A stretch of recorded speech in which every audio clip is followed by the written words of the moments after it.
كنتم خير أمة أخرجت للناس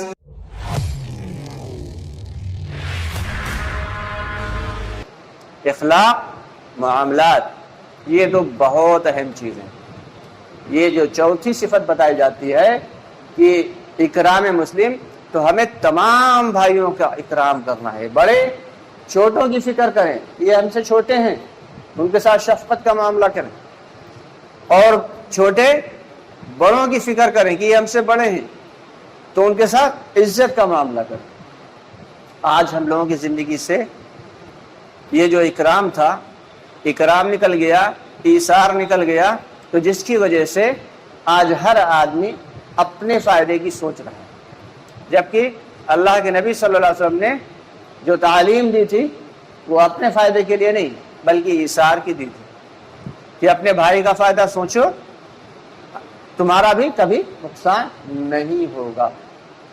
تو اس لیے ہم سب کی ذمہ داری یہ ہے کہ ہم ان تمام تعلیمات پہ عمل کریں جو ہم سب کے آقا نامدار محمد مصطفیٰ صلی اللہ علیہ وسلم نے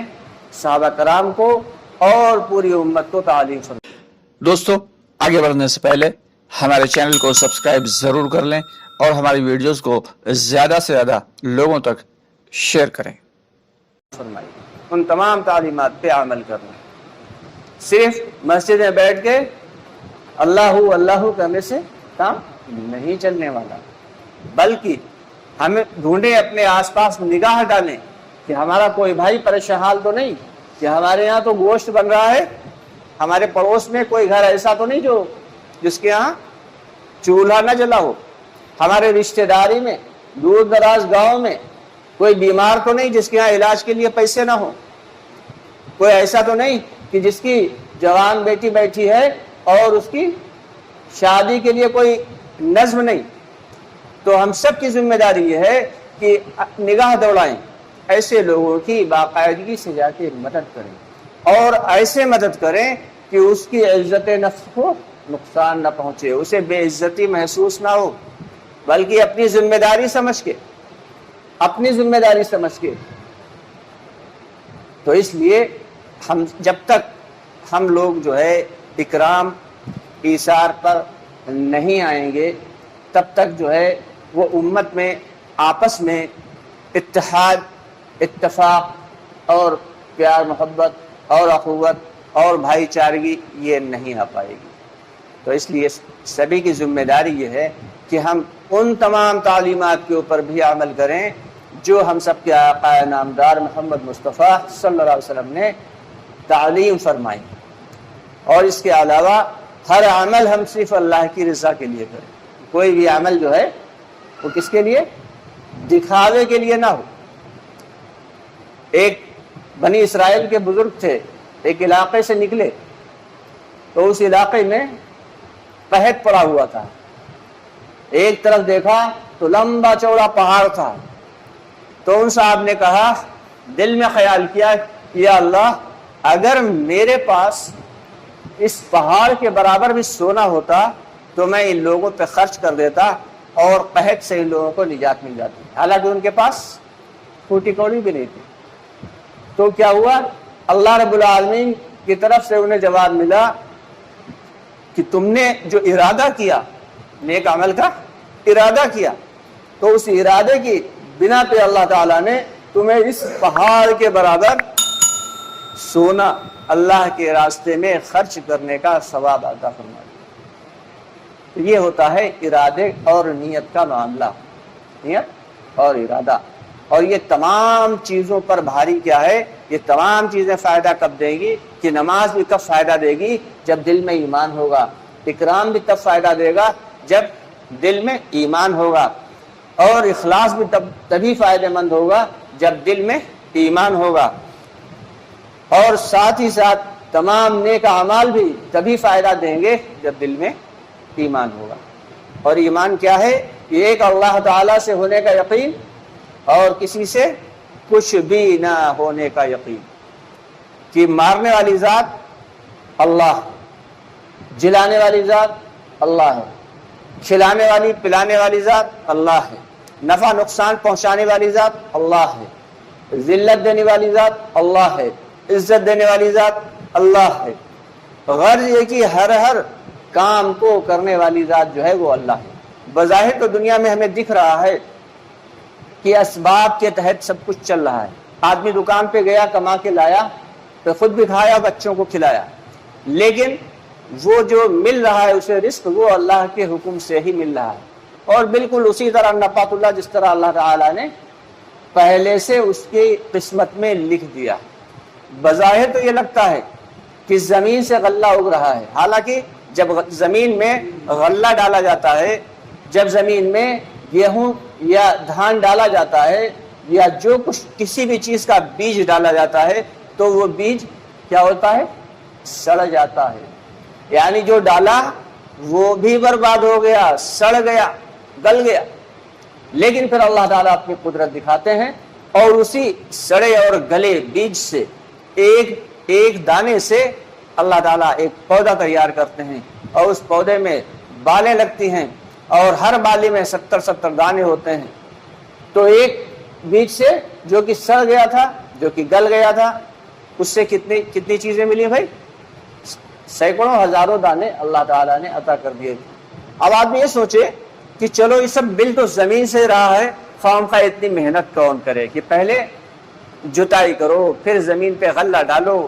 پھر جو ہے اس کے پانی لگاؤ، پھر دیکھ ریکھ کرو، پھر بچاؤ، پھر جو ہے پیڑ کاٹو، پھر گاؤ، پھر کیا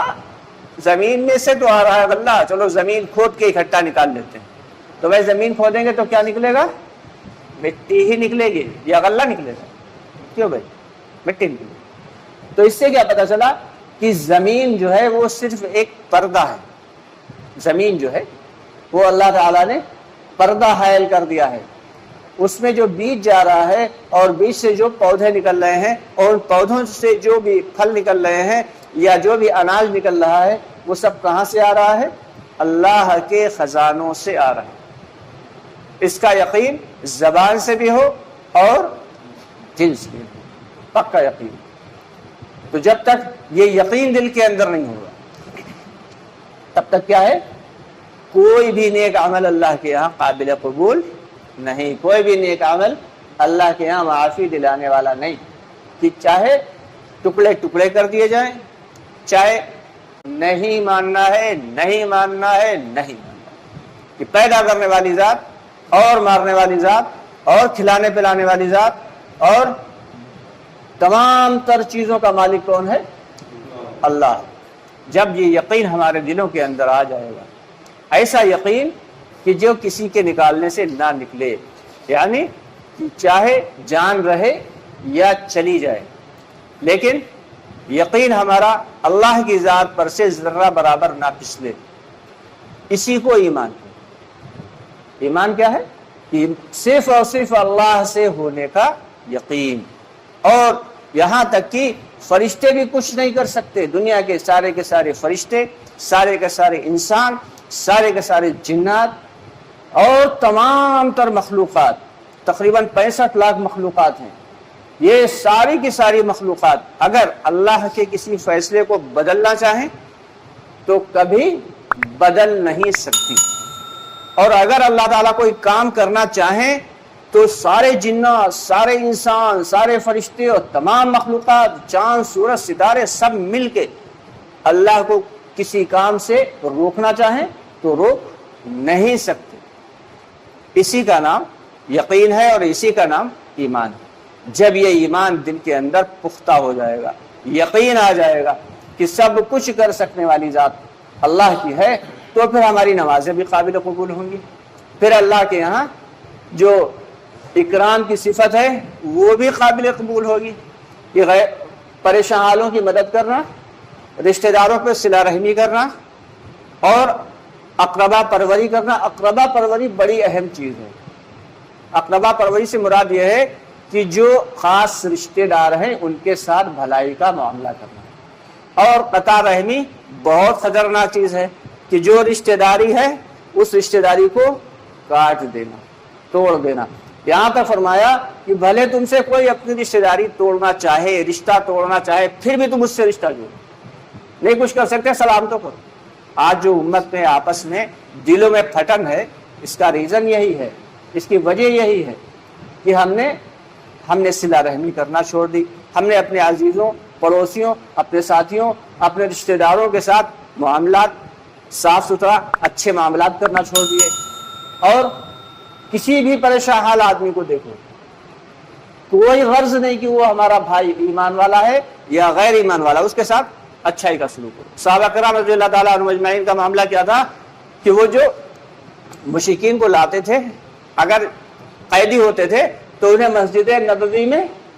باندھ دیتے تھے 3 دن کے لیے، اور خود روکھی روٹی پانی میں بھگو کر کھاتے تھے اور قیدیوں کو تازہ کھانا کھلاتے تھے۔ اب ان کے اخلاق دیکھ کر وہ لوگ ایمان میں داخل ہو جاتے، صحابہ کرام کا یہ معمول تھا۔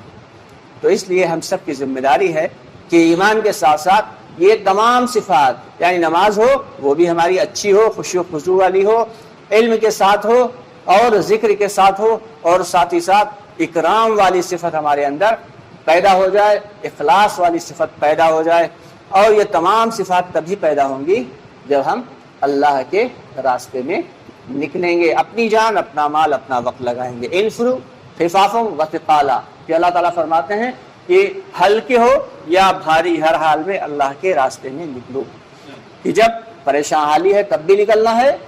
خوشحالی ہے تب بھی نکلنا ہے، گھر میں بیٹی کی شادی ہے تب بھی نکلنا ہے، اور گھر میں خدا نخواستہ کسی کی میت ہو گئی تب بھی نکلنا ہے۔ اگر بلاوا آ گیا اللہ کی جانب سے تو ہمیں نکل جانا ہے۔ اللہ تعالیٰ ہم سب کو کہنے سننے زیادہ عمل کی توفیق عطا فرمائے۔ انشاءاللہ تعالیٰ مغرب کی نماز کے بعد تھوڑی سی دیر نمازوں کے بیچ کے وقت کو فارغ کر کے جو گشت کیا جاتا ہے وہ قربانی بنتی ہے، اور قربانی پر اللہ کی جانب سے ہدایت کے فیصلے آتے ہیں۔